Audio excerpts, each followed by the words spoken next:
오늘 우리에게 주시는 하나님의 말씀은 창세기 42장 18절에서 25절 말씀입니다.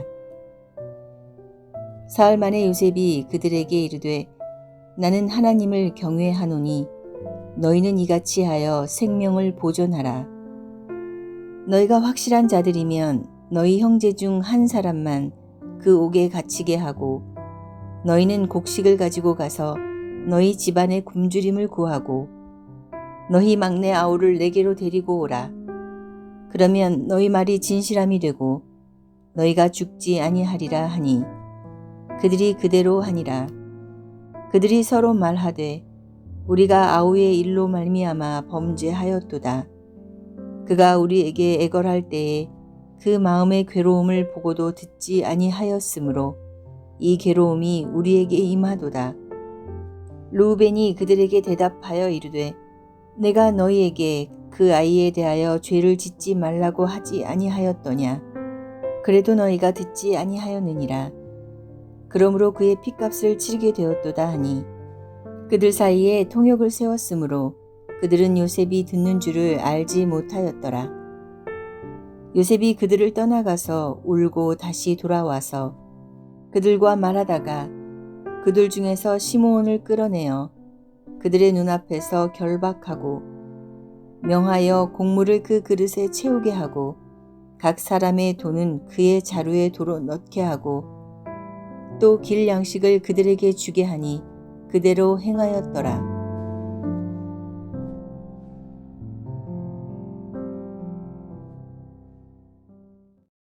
요셉은 자신을 찾아온 형제들을 우리 애굽을 염탐하러 온 스파이라고 말하며 감옥에 넣었습니다.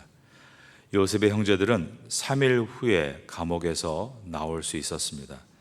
요셉은 처음에 10명의 형제들에게 한 명만 집에 돌아가 막내 아우를 데려오고 나머지는 다 갇혀 있으라고 말을 했습니다.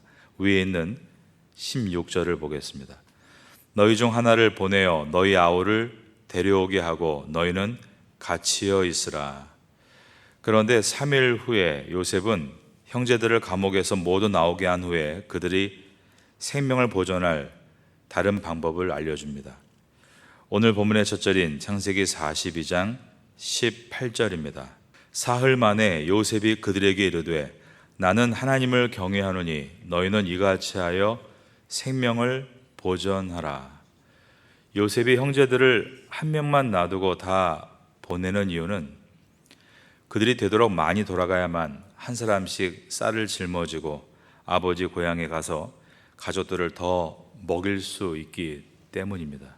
19절입니다. 너희가 확실한 자들이면 너희 형제 중 한 사람만 그 옥에 갇히게 하고 너희는 곡식을 가지고 가서 너희 집안의 굶주림을 구하고 라고 되어 있습니다. 요셉이 한 말과 이 행동에는 중요한 교훈이 들어 있습니다. 요셉은 지금 형제들에게 나는 하나님을 경외한다라고 말합니다.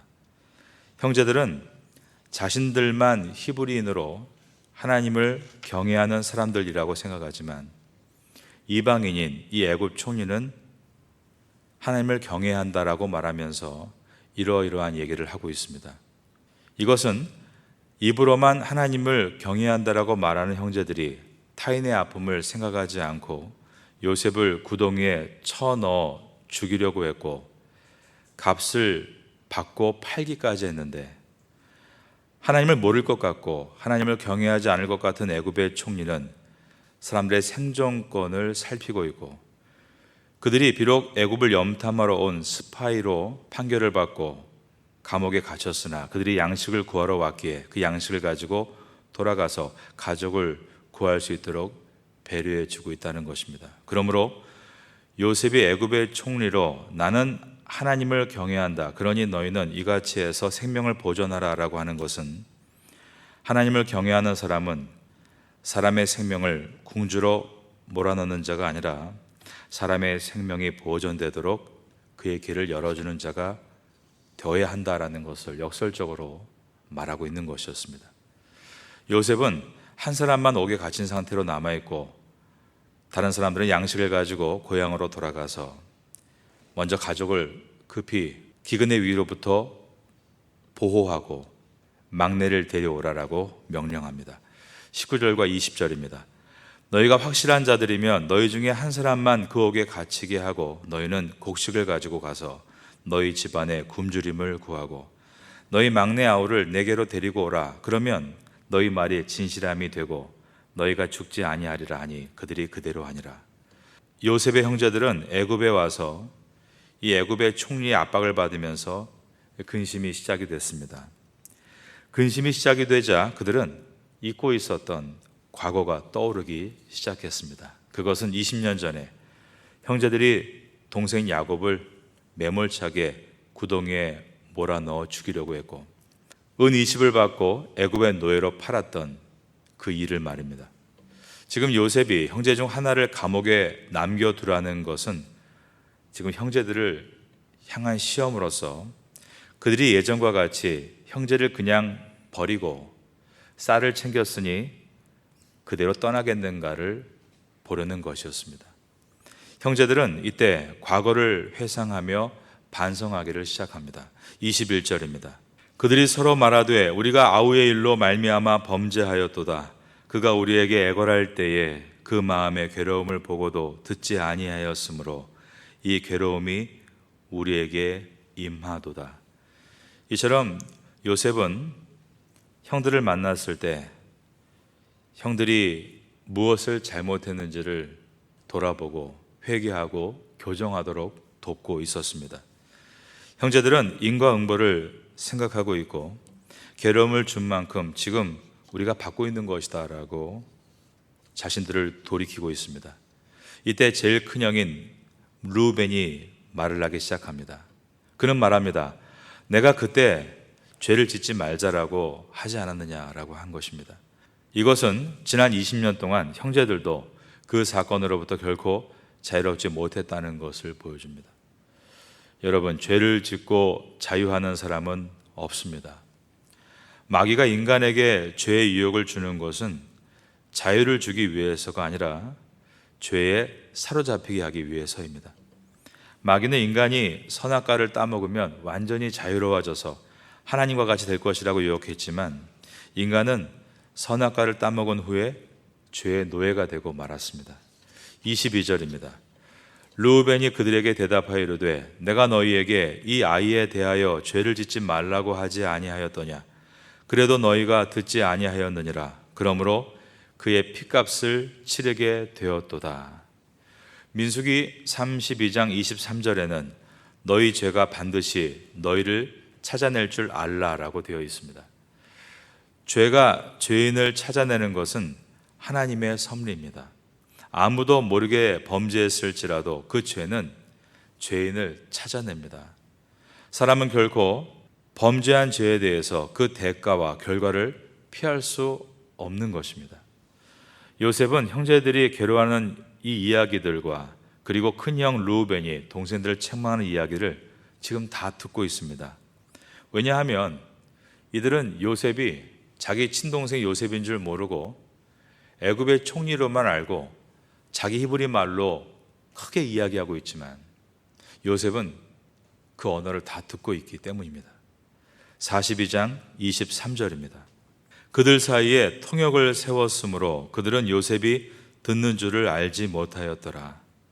요셉은 슬픔에 겨워 잠시 자리를 피합니다. 그리고 조용한 곳에 가서 울었다라고 되어 있습니다. 24절입니다. 요셉이 그들을 떠나가서 울고 다시 돌아와서 요셉이 이번에만 울었을까? 요셉은 지난 20년 동안 애굽에 사는 때 많이 울었을 것입니다. 형들에게 팔려 끌려갈 때도 울었을 것이고 처음 노예 생활을 시작할 때도 밤에 남몰래 울었을 것입니다. 억울하게 누명을 쓰고 감옥에 수감됐을 때도 울었을 것입니다. 감옥에서 10년을 참았을 때 이제 빠져나갈 수 있을 것 같은 기회가 있을 때 그런데 그 기회를 잃어버렸을 때 그때도 울었을 것입니다. 요셉은 감정을 가지고 있는 우리와 같은 평범한 사람입니다. 가족이 그립고 형제들이 자기 이야기를 할 때 그리고 후회할 때 감정이 북받쳐서 눈물을 흘렸습니다. 하지만 그렇게 울고 나서 그는 다시 형들 앞에 나타나서 계획한 대로 일들을 처리해 나갑니다. 그것은 형제 중에 한 명인 시므온을 끌어내서 결박한 것입니다. 24절입니다. 요셉이 그들을 떠나가서 울고 다시 돌아와서 그들과 말하다가 그들 중에서 시므온을 끌어내어 그들의 눈앞에서 결박하고, 이렇게 함으로 형제들은 한 형제를 잃고 아버지 야곱에게 가야 하므로 20년 전과 같은 상황을 만들었습니다. 지금 형제들은 시므온이라는 한 형제를 잃고 있습니다. 그리고 아버지에게 돌아가야 합니다. 이것은 어떻습니까? 20년 전의 상황이 그대로 재현되고 있는 것입니다. 결박당한 자는 요셉의 감정을 경험해야 되고, 돌아가는 형제들은 과거 동생을 팔았던 과거의 자신과 또한 직면해야 하는 것입니다. 이러한 일들을 만들어가는 요셉은 이제 형들이 과거의 죄악으로부터 회개함으로 자유하고 새로운 이스라엘이 되기 위하여 만들고 있는 계획이었습니다. 요셉이 영적 장자인 것을 보여주고 있고, 요셉을 통해서 이제 이 가족은 새로운 인생으로 회복될 것이라는 기대감을 주고 있습니다. 요셉은 형제들 중에 11번째였습니다. 처음에 그가 꿈을 꿨을 때, 자기의 볕단에 11볕단이 절을 한다 했을 때 형들은 요셉을 미워했습니다. 두 번째 꿈을 꿨을 때는 해와 달과 11별이 반짝이는 자기의 별에게 절한다고 했을 때, 그때는 아버지도 그럼 나도 너에게 절을 하는 것이냐라고 요셉을 책망하기도 했습니다.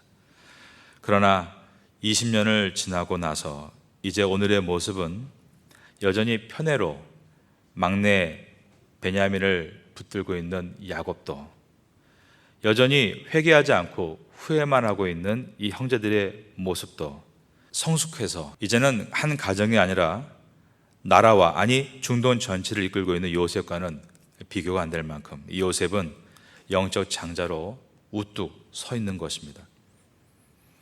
요셉은 그들을 회개하도록 이끌고 새로운 하나님의 사람이 되어 그들을 다시 애굽으로 이끌 계획까지 가지고 있었습니다. 이제 나중에 이 베냐민을 통해 결국 아버지가 요셉에게로 나옵니다. 그리고 나서 이 야곱의 70인이 애굽에서 요셉의 보호 아래 번성하기 시작합니다. 물론 나중에 그들은 애굽에 종사를 하게 되었지만, 그럴 때 과거 우리 조상 요셉이 애굽에 종사를 했어도 믿음을 잊어버리지 않고 마침내 하나님의 은혜 가운데 그 감옥에서 나왔던 것처럼 이스라엘은 애굽이란 감옥에서 나와 출애굽해서 큰 민족이 되어 고향 땅 가나안으로 돌아갔습니다. 이 모든 중심에 요셉이 있었다는 것은 바로 요셉이 영적 장자의 그 약속을 그대로 다 성취한 것임을 우리가 보게 되는 것입니다.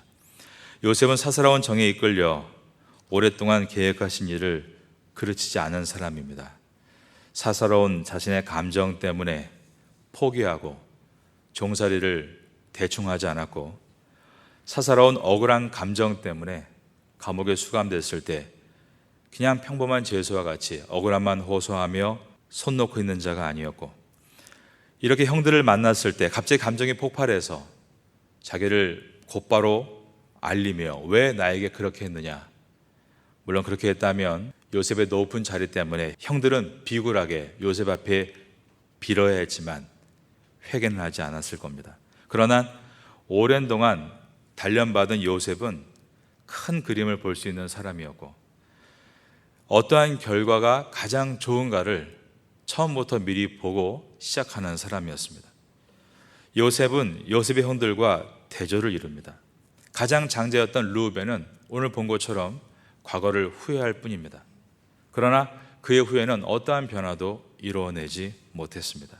하지만 요셉은 비록 과거에 많은 아픔과 상처가 있지만 거기에 머무르지 않고 앞을 바라보고 발전적인 방향으로 끌어갑니다. 그래서 그들 안에 있었던 모든 나쁜 감정과 죄악에 덫에서 그들을 끌어내고 온전한 사람으로 회복시켜 나아갔던 것입니다. 요셉과 형제들의 대조된 모습을 우리가 보면서 오늘 본문을 마치게 됩니다. 같은 언약 가문에서 자랐음에도 하나님 앞에 범죄하고 20년 동안 그 죄에 묶여있는 형제들과 같은 언약 가문 안에 자랐음에도 불구하고 처음에는 많은 고통과 고난 가운데 있었지만 결국 그 모든 섭리가 하나님의 뜻대로 가는 가운데 이제는 주님의 영광을 위해서 우뚝 일어서서 그 영광을 누리고 있는 요셉입니다.